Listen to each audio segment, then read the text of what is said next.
Casas que tive na vida foram tantas, foram tantas.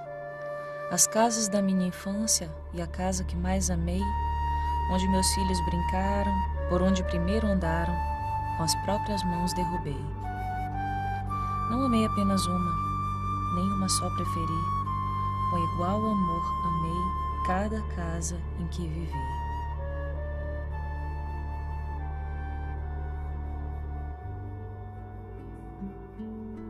A primeira casa foi a da Rua da Paz, São Luís. Nela nascia em 1914 o primeiro filho homem de Maria Aurora e Odilo. Batizado com o nome do pai, passaria a assinar Odilo Costa, filho. Que ele considerava que o nome dele era o mesmo nome do pai. Então, ele dizia que o filho era uma explicação, era um apêndice do nome. Ainda criança, Odilo deixa São Luís com a família e se muda para Teresina. Passa a infância atravessando de canoa Rio Parnaíba, entre a capital piauiense e Timon, no Maranhão, onde morava parte da família.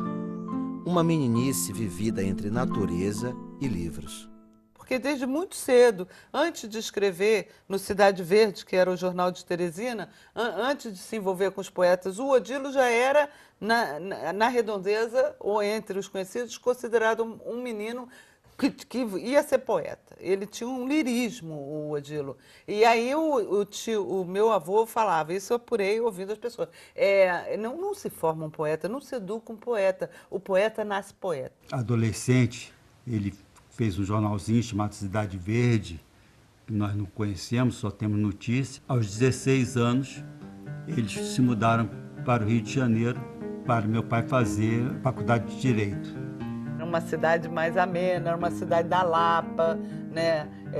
Que eles se encontravam na Lapa, bebiam, da boemia. É uma cidade do Jaime Ovalle, aquela história que tem coisas dele, de música e, ao mesmo tempo, uma cidade em convulsão, né? Porque tudo acontecia no Rio de Janeiro. O Rio de Janeiro era a caixa de ressonância política do país. O primeiro emprego dele, o Félix Pacheco, que vai dar. Ele vai ser agradecidíssimo ao Félix Pacheco pela vida toda. Em 1930, ele com 16 para 17 anos, novíssimo, chegando no Rio de Janeiro, cobrindo política, né? No Jornal do Comércio. Ao mesmo tempo em que se entrega ao ofício de jornalista, começa a se envolver em política. Em meados da década de 40, conhece e se torna o braço direito de Virgílio Melo Franco, opositor da ditadura de Vargas, e acompanha de perto a fundação da União Democrática Nacional. Seria sua mais importante, mas não única, incursão nos bastidores da política. Ele vai ter funções políticas, vai ter cargos de direção no jornalismo e ele tinha uma pureza e ingenuidade de poeta, como se a vida realmente pudesse ser bela. Solteiro e fazedor de amigos, o jovem poeta e jornalista frequentava os bares da Lapa e convivia com intelectuais no Rio de meados dos anos 30. Nessa época estrearia na literatura, lançando 2 livros, Graça Aranha e Outros Ensaios, e livro de poemas de 35, ambos agraciados pela Academia Brasileira de Letras. Mas a vida de escritor boêmio não duraria muito. Meu pai viu uma moça com porta-bandeira num desfile escolar. Teve uma paixão à primeira vista, disse, vou casar com essa moça.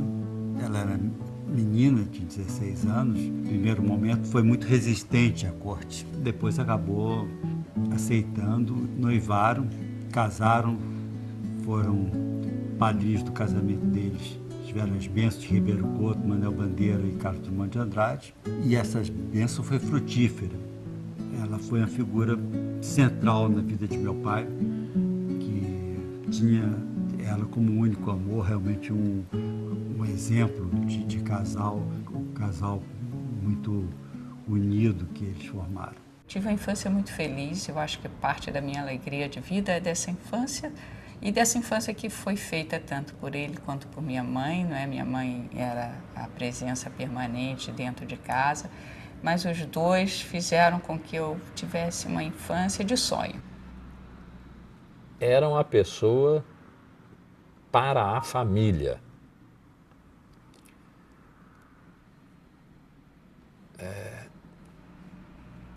É o amor da Nazaré aí, pela Nazaré, né, o centro de tudo, mas ter os filhos, né, filhos deram luz à casa, ele diz aqui, né, ter os filhos, ter os netos, ouvir choro de criança, ele dizia, ouvir choro de criança em casa, isso era para ele uma marca da vida, uma marca boa da vida. Ela vai ser muito importante porque ela vai realmente constituir essa casa. Meu pai, que tinha uma vida boêmia, vai passar a ter uma casa onde os amigos vão. É essa casa onde as pessoas vão se encontrar e vão estar. Para a felicidade de Odilo, a casa cada vez ficava menor para abrigar tanta gente. Teve com Nazaré 9 filhos: Maria, Odilinho, Pedro, Teresa, Virgílio, Maria Aurora, Antônia, Isaías e Manuel. Com a família morou em diferentes bairros do Rio até chegar a Santa Teresa, onde viveu os momentos mais felizes e também os mais duros de sua vida. Na minha casa a porta sempre esteve escancarada. Em Santa Teresa ela era literalmente aberta. Aqui, já quando nós nos mudamos de Santa Teresa, a porta era fechada, mas a gente abria a porta pelo lado de fora. Então, quem quisesse entrava a hora que quisesse. Porque essa casa era uma casa mágica, era uma casa que passava, além que ele criou lá os 8 filhos, era uma casa que passava todo mundo cheia de livros, entendeu? E com arte e com a poesia andando pela casa. Você sentia isso. Era o mundo da poesia, a casa do Odilo. Ele gostava muito de ler poemas dele de noite, para os amigos, para a gente, né? Ele gostava de ler o que ele escrevia para a gente. Agora, tem uma coisa muito presente também na minha infância e adolescência, que foi a convivência com escritores. Eu acho que a literatura ficou muito em mim, assim, por ser amiga do Manuel Bandeira, por exemplo. Ser amiga do Manuel Bandeira não trouxe só para mim a convivência com uma pessoa delicadíssima, com uma pessoa extraordinária. Trouxe para mim também a vontade de conhecer o que aquela pessoa escrevia, o que o Manuel Bandeira escrevia, os poemas do Manuel Bandeira. E assim com outros escritores e jornalistas que frequentavam a nossa casa, políticos, né? Na casa do Odilo que eu conheci o Drummond, na casa do Odilo que eu conheci o Jorge Amado, na casa do Odilo que eu conheci o Guimarães Rosa, na casa do Odilo que eu conheci o Afonso Arinos, porque ele reunia ele tinha no Rio de Janeiro, como um grande jornalista, muitos amigos, dava sempre alguns jantares e nós estávamos sempre juntos. Ele não perguntava às pessoas em que elas acreditavam, como condição para que pudessem vir comer à sua mesa. De modo que muitas vezes se estranhava, né? Ô, Odilo, você recebeu aqui fulano, que é um sujeito de direita. Era como se ele dissesse, eu não peço atestado ideológico para os meus amigos. Eles vêm almoçar na minha casa, eles vêm jantar na minha casa porque são meus amigos. Então, nesse sentido é que se diz, né, que ele era um homem de amigos, era um homem de celebração. Ele tinha uma paixão pela vida. Então, celebrar, né, comemorar, sentar junto e conversar e rir, né, é uma marca dele para se sublinhar. O sorriso largo dele, ele tinha um sorriso maravilhoso. E o abraçar que você mencionou, né? Ele era uma pessoa um pouquinho gordinha, e esse envolver do abraço e da gargalhada e da alegria de receber, de encontrar com um amigo, eu acho que eram marcos muito fortes na personalidade dele e na vida dele de todo dia, né? Chegai, Senhora, e a vossa casa em festa como o jardim do mar rebenta em flores. O pátio é miniatura da floresta, há rosas mesmo pelos corredores. Que a abundância nas matas e nos rios, nossa quimera que frutificou em filhos, casa, rosa e coração. A poesia ficou de lado por um tempo. Era necessário sustentar a família numerosa, e Odilo cada vez mais se dedicava à vida nas redações. No Diário de Notícias, ele passa a exercer uma certa liderança no jornalismo do Rio. A partir daí, ele não vai mais deixar o jornalismo. Ele vai, né, do Jornal do Comércio, vai para outros jornais, até aquele movimento, vai também para o Diário de Notícias, né, vai ter um período na Tribuna da Imprensa, até chegar o momento auge, que é do JB, e da reforma do JB, com a condessa, que é a Maurina, a condessa do JB. Meu pai começa convidando o Amílcar de Castro e uma pequena equipe para fazer um núcleo de redação. E desse núcleo vai surgir um jornal e vão surgir aí nomes que vão ser marcantes no jornalismo brasileiro, como Armando Nogueira, Hermano Alves, Araújo Neto. No Rio de Janeiro, principalmente, há uma grande discussão querendo tirar a glória do Odilo de ter feito a reforma do JB. Tem gente que diz que é Eugênio de Freitas, tem gente que diz que é Ferreira Goulart, ou Reinaldo Jardim, o suplemento dominical. Existe um grande debate sobre isso. Eu não tenho dúvida que foi meu pai que fez a reforma do Jornal do Brasil, de jeito nenhum. Ele não tinha dúvida. Todas essas características de inteligência, de uma certa leveza em tratar os temas, em trazer a poesia e a literatura para dentro do jornal, porque no Jornal do Brasil já havia um caderno que tratava de literatura, mas ele trouxe para o próprio primeiro caderno a leveza da literatura, a leveza, por exemplo, de toda a reforma gráfica, né, que são marcos de uma inteligência e de uma competência em lidar com a inteligência brasileira, que eu acho que foi o que meu pai deu de legado a partir do Jornal do Brasil. Depois do Jornal do Brasil, meu pai foi dirigir uma revista chamada Senhor. Nessa revista, ele lança o Zé Guilherme Melchior, Rubem Fonseca, José Sarney.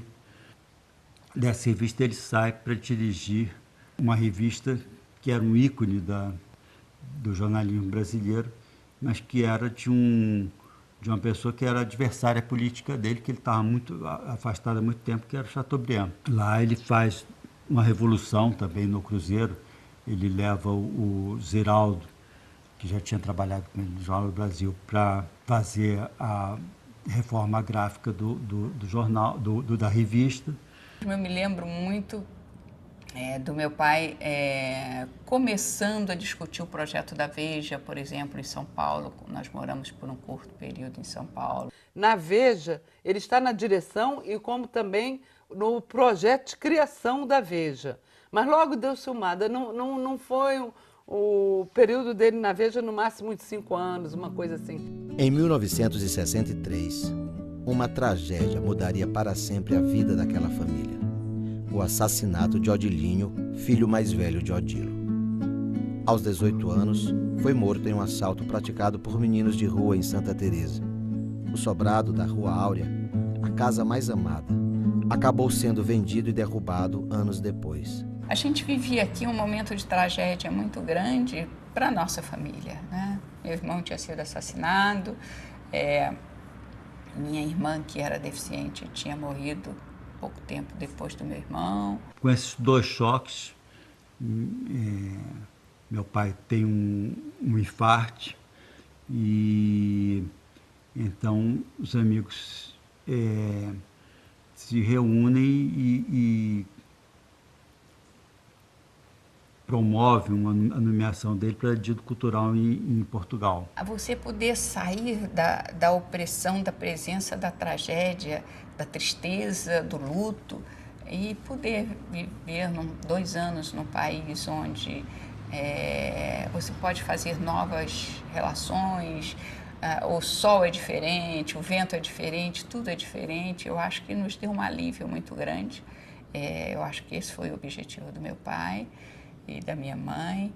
E foi um tempo de conhecer uma outra cultura, conhecer um outro mundo, continuar tendo amigos dentro de casa. Meu pai imediatamente se fez amigo de escritores ou que ele já conhecia ou que ele veio a conhecer lá. Então, lá a nossa casa continuou sendo uma casa aberta, onde os escritores portugueses iam a qualquer momento.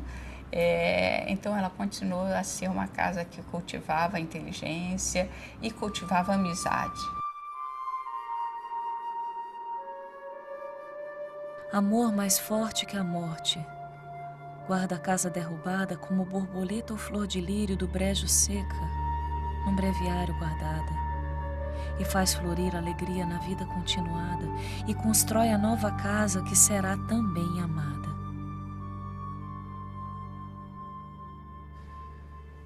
Era um poeta.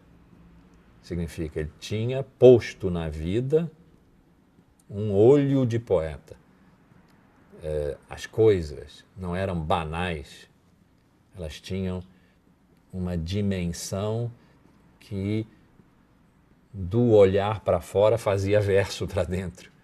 Mas, na verdade, ele estreou como poeta em 1935 e só voltou à poesia muitos anos depois, porque ele se comprometeu muito com a atividade jornalística, né?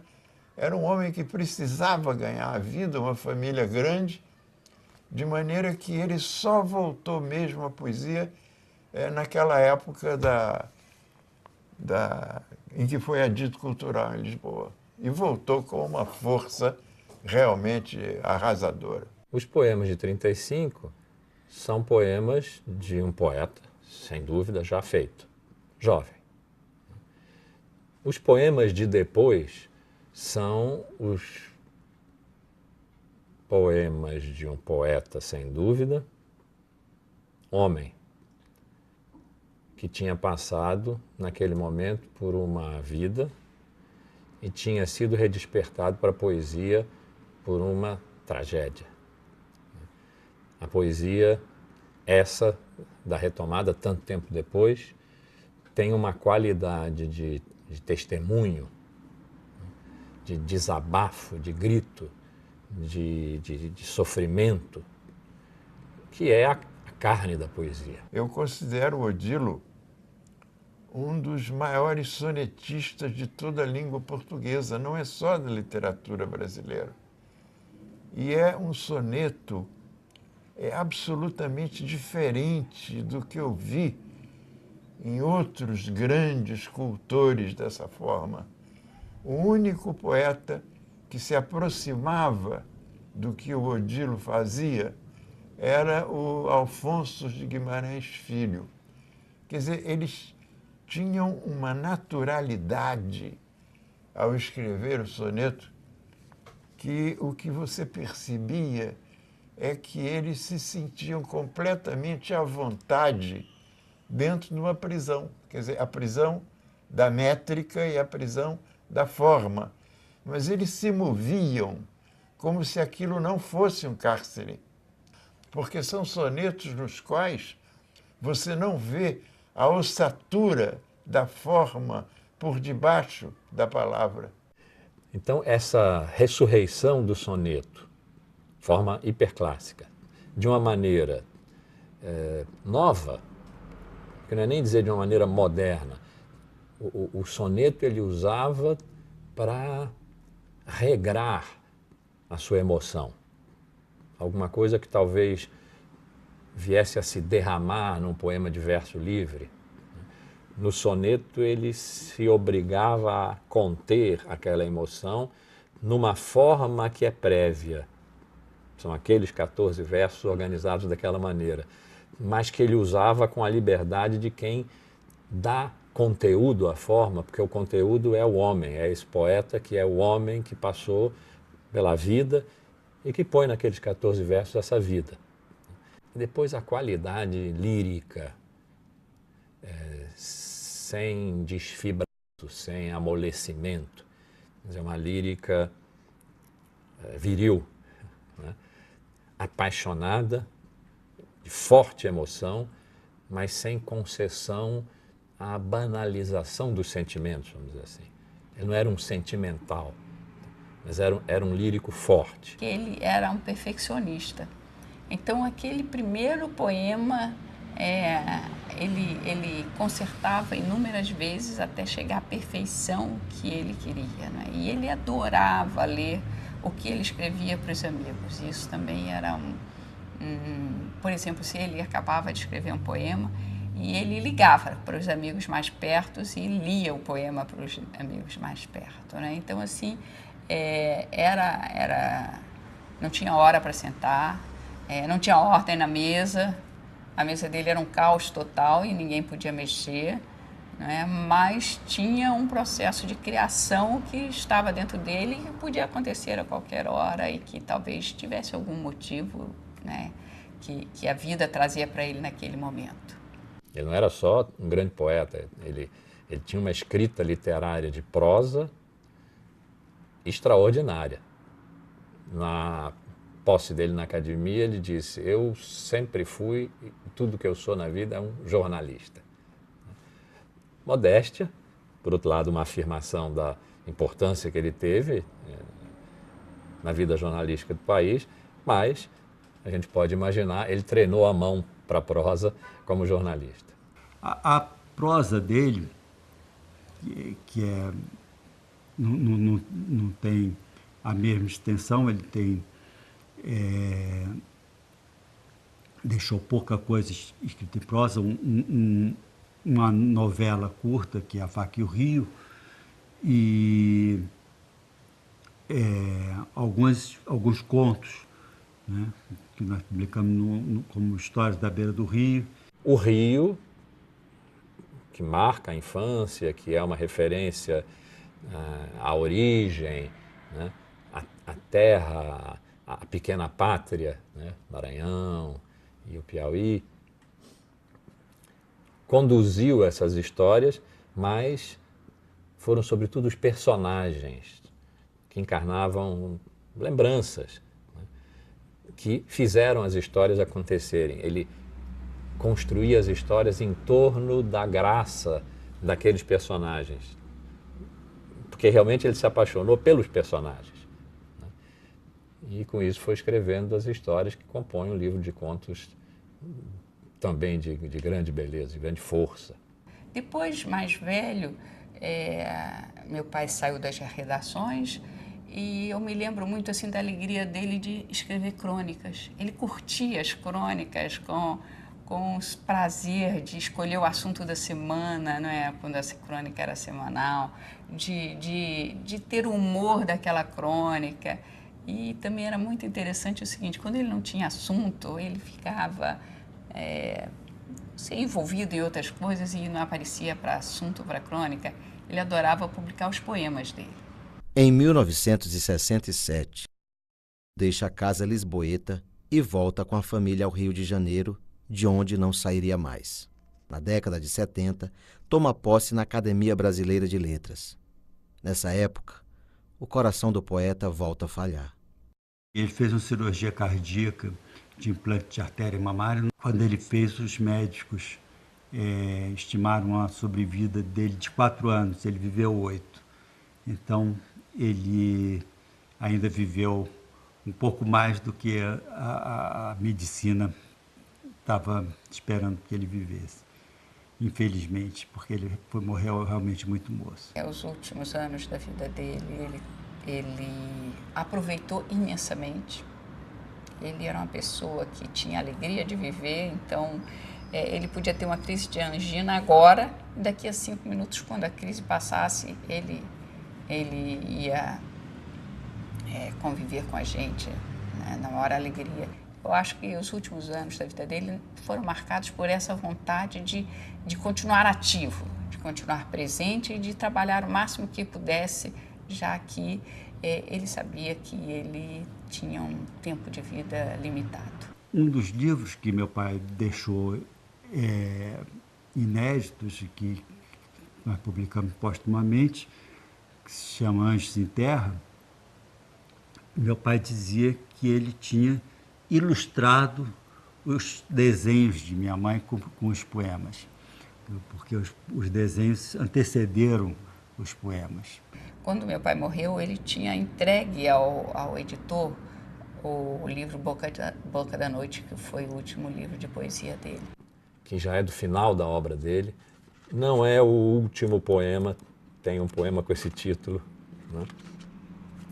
Mas onde está prenunciada a morte que se aproximava e resenhada a vida. Esse foi um momento em que ele repassou a vida e não temeu a morte, mas sabia que ela vinha. De repente, eis-me em tudo tão tranquilo, como se a morte já tivesse vindo. Não me ocupa o amanhã para construí-lo, nem me lembra se o ontem não foi lindo. Da cinza não me queixo, pois foi brasa. Entre os livros não sofro solitário. Árvore e filhos deram luz à casa. Tive flores de irmãos no meu calvário. Sinto entre as sombras o invisível rio descer tão lento agora que a canoa para no susto antigo que a povoa. Nem alegria ou dor, calor ou frio. No mundo ponho uns olhos bons de avô. Foi a boca da noite que chegou. Em 20 de agosto de 1979, Odilo falece no Rio em decorrência de uma parada cardíaca. Não morreu como desejava, num sobrado de azulejos em São Luís, mas recebeu a morte com serenidade, da mesma forma com que havia encarado a vida. Mas meu pai foi uma pessoa alegre até o último minuto, né? Meu pai acreditou na vida até o último minuto. Era um homem de uma imensa generosidade, bondade, capacidade de compreensão e de perdão, além do imaginável para nós comuns, né? Aberto e entregue, sem retração, sem disfarce, né? Ele era totalmente visível.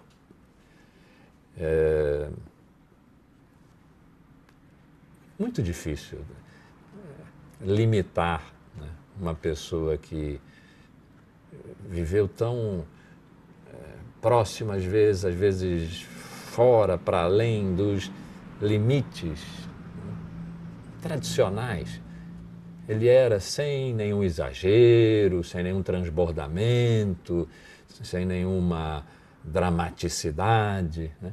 Mas era um homem ilimitado, em certo sentido. Ele era um homem bom, que viu o lado bom das pessoas, viu o que existia de bom mais do que o que existia de ruim.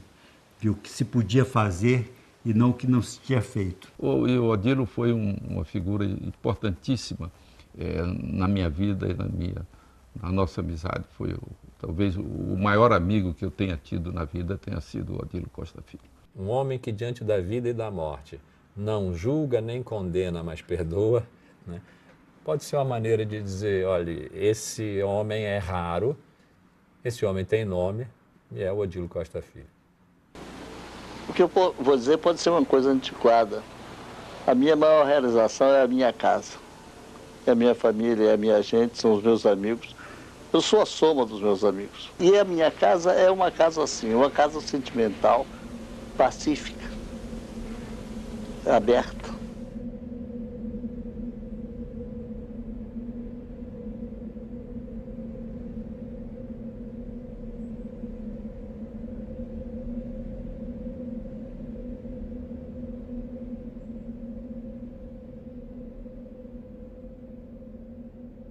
Adolescente era palmeira, escrevia de tranças, mas no mel do seu cabelo tal mistério morava que divino a alma desesperada renascia.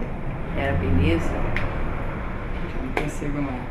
Eu só consegui decorar mesmo a primeira parte e essa última também que pôs Nossa Senhora do Bom Parto, 9 bocas em torno da nossa mesa e uma sombra perene em nosso quarto. Mas não faz mal não saber de cor, não, porque ele está todo dentro da minha alma.